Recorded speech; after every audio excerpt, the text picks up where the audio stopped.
दिल्ली के जंतर मंतर पर देश के नामी गिरामी और पदकवीर पहलवान धरने पर बैठे हैं। बजरंग पुनिया से लेकर विनेश फोगाट और साक्षी मलिक ने कुश्ती फेडरेशन के अध्यक्ष बृजभूषण शरण सिंह और कोच पर जूनियर महिला रेसलर के यौन उत्पीड़न समेत कई गंभीर आरोप लगाए हैं। बृजभूषण शरण सिंह ने इन आरोपों को बेबुनियाद बताते हुए खिलाड़ियों पर ही आरोप जड़ दिए कि वो राष्ट्रीय प्रतियोगिताओं के दौरान बीमार होने का बहाना करते हैं और अंतरराष्ट्रीय टूर्नामेंट के नाम पर उनकी तबियत ठीक हो जाती है। यौन उत्पीड़न के आरोपों पर उन्होंने कहा कि अगर कोई पीड़ित है तो वो सामने आए। हालांकि उनकी इन दलीलों के बीच खेल मंत्रालय ने खिलाड़ियों के आरोपों पर जवाब मांगा है।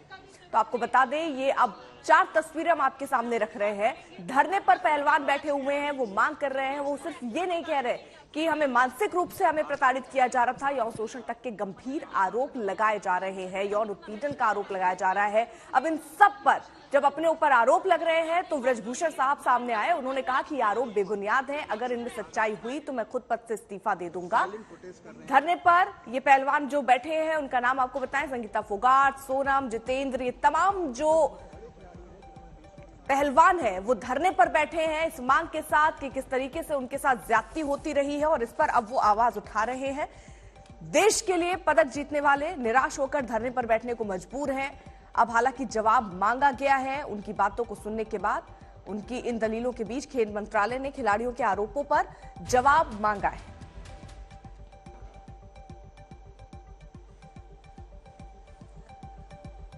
तो जो धरने पर बैठे पदकवीर आपको बता दें, बजरंग पुनिया जो कि टोक्यो ओलंपिक में ब्रॉन्ज जीतकर देश के लिए लाए थे, साक्षी मलिक रियो ओलंपिक में उन्होंने ब्रॉन्ज जीता था, तब वाहवाही उनकी हुई थी और आज स्थिति अपने ही देश में कुछ ऐसी कि धरने पर बैठना पड़े। Vinesh Phogat Asian Commonwealth games में गोल्ड मेडल जीतकर देश का नाम उन्होंने रोशन किया था, लेकिन आज की अगर इन परिस्थितियों को देखिए तो इससे अंदाजा लगाइए कि हालात किस तरीके के अब हो गए हैं कि धरने पर बैठना पड़ा है। हालांकि खेल मंत्रालय की तरफ से जवाब इस पर मांगा गया है। बृजभूषण सिंह की गिनती दबंग नेताओं में देखिए होती है। उत्तर प्रदेश के गोंडा के रहने वाले हैं, कैसरगंज लोकसभा निर्वाचन क्षेत्र से भारतीय जनता पार्टी के सांसद हैं, छात्र जीवन से ही राजनीतिक तौर पर बेहद सक्रिय रहे बृजभूषण शरण सिंह, जिन पर आरोप लग रहे हैं। युवा जीवन अयोध्या के अखाड़ों में उनका गुजरा, पहलवान के तौर पर ये खुद को शक्तिशाली कहते हैं। कॉलेज के दौर से ही वो छात्र संघ के अध्यक्ष चुने गए और शुरू हुआ उनका सक्रिय राजनीतिक जीवन। अब आपको सुनाते हैं कि रेसलर विनेश फोगाट के आरोप क्या है और उनका कुश्ती संघ के अध्यक्ष बृजभूषण शरण सिंह ने क्या जवाब दिया है। क्या मैं अगर मेरे को कुछ हो जाता है, मेरी फैमिली क्या करती है, मतलब मेरे बाद कौन जिम्मेदारी लेता है इस चीज की। और मैं आज भी बोल रही हूँ, अगर किसी भी खिलाड़ी को कुछ भी होगा रेसलिंग में तो प्रेसिडेंट, देश जो हमारे रेसलिंग प्रेसिडेंट है वो जिम्मेदार रहेंगे, हमारी फेडरेशन जिम्मेदार उस चीज की। हम इतना मेंटल टॉर्चर है। बजरंग मेरे को बोलते हैं कि मेंटली वीक है, मैं मेंटली वीक नहीं हूँ। बहुत हुआ है 10 से 20 कहानियां तो मेरे को पता है जो मेरे को सुनाई गई है सामने बिठा के। नाम मैं नहीं ले सकती ऐसे किसी का भी, जो सामने नहीं आएंगे किसी को भी, तो मैं किसी का नाम लेके मैं उनकी लाइफ को डेंजर में नहीं डाल सकती। कोच पर भी आरोप है जी, बहुत कोच हैं, रेफरी हैं, कोच हैं, जो भी इनके लोग हैं, बहुत कोच हैं जी जो कर रहे हैं सब काम। हम और हमारी फेडरेशन और हमारे कोच बिल्कुल इनके ऊपर कोई आरोप बनता नहीं है। मेरा शक कहीं जा रहा है कि ये बड़े प्लानिंग के साथ किया गया है। जिसको मुझसे तकलीफ होगी उसी ने किया होगा। हमारा शक है, पर बिना प्रमाण के नहीं बोलेंगे। क्या आपको लगता है कि जो जांच है वो कहीं ना कहीं अब फेडरेशन के अधिकारियों तक आएगी? अब इतना बड़ा आरोप है तो आएगी ही। ये कोई छोटी मोटी घटना तो है नहीं और किसी छोटे मोटे खिलाड़ी ने नहीं लगाया है, बहुत बड़े खिलाड़ी ने लगाया है।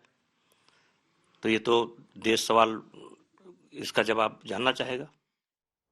अब सवाल ये कि आखिर ऐसी नौबत क्यों आई कि इतने बड़े बड़े रेसलर धरने पर बैठ गए। मेरी सहयोगी श्वेता सिंह ने उनसे बात की और जाना कि वो क्या कह रहे हैं और उनकी क्या मांगे।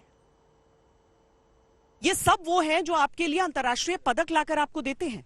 उस दिन तो तिरंगा हम खूब लहराते हैं, लेकिन क्या आज इनकी सुनवाई भी नहीं होनी चाहिए? विनेश, आप पर पहले भी आरोप लगे थे, अनुशासन का सवाल तक उठा दिया गया था। आज अगर आप लोग सब यहाँ पर बैठे हैं तो आपको मालूम है कि आप अपने करियर को ताक पर लगाकर आए हैं, कुछ भी हो सकता है आपके साथ। आपको विश्वास है कि आपको इंसाफ मिलेगा? देखिए, हमें देश के प्रधानमंत्री जी पे काफी भरोसा है। इतने सालों में जो उन्होंने इतना मान सम्मान, इतना प्यार, इतना सपोर्ट जो स्पोर्ट्स को किया है, तो इतना विश्वास हमें तभी मिला है कि अगर इतने बड़े पद पे कोई देश का व्यक्ति बैठा है, वो हमें सपोर्ट कर रहा है, वो हमें इतना मान सम्मान दे रहा है, तो इससे अच्छा मौका, इससे अच्छा टाइम मेरे ख्याल से कोई हो नहीं सकता। इतने सालों में अगर हम आए हैं तो ये सबसे बड़ा एक कारण रहा है। देखिए, दिल्ली की सर्दी है, ये ठंड है, ये हमारी धरोहर है, ये सब जो कि भारत के लिए मेडल लाने के लिए दिन रात एक करते हैं, लेकिन आज उन सारी चीजों को रिस्क करके यहां पर अगर धरने पर बैठे हैं तो चंद बातें सामने रख रहे हैं कि हमारे साथ ये सारी चीजें हुई हैं, अब देखिए जरा उसकी जांच की जाए। जांच ही तो मांग रहे हैं आप लोग। हाँ जी, बिल्कुल, जो हमारे साथ हुआ है, हमारे साथ नहीं, जो हर रेसलर के साथ हुई है ये चीजें, ये आप ये नहीं कह सकते कि हम जो यहाँ पे कुछ लोग बैठे हैं इन्हीं के साथ हुआ है। आप जब लोकल एरिया में जाओगे, जब लोकल अखाड़ों में जाओगे, वहाँ पे बच्चों से पूछोगे तो हर बच्चे के साथ कुछ ना कुछ हुआ है।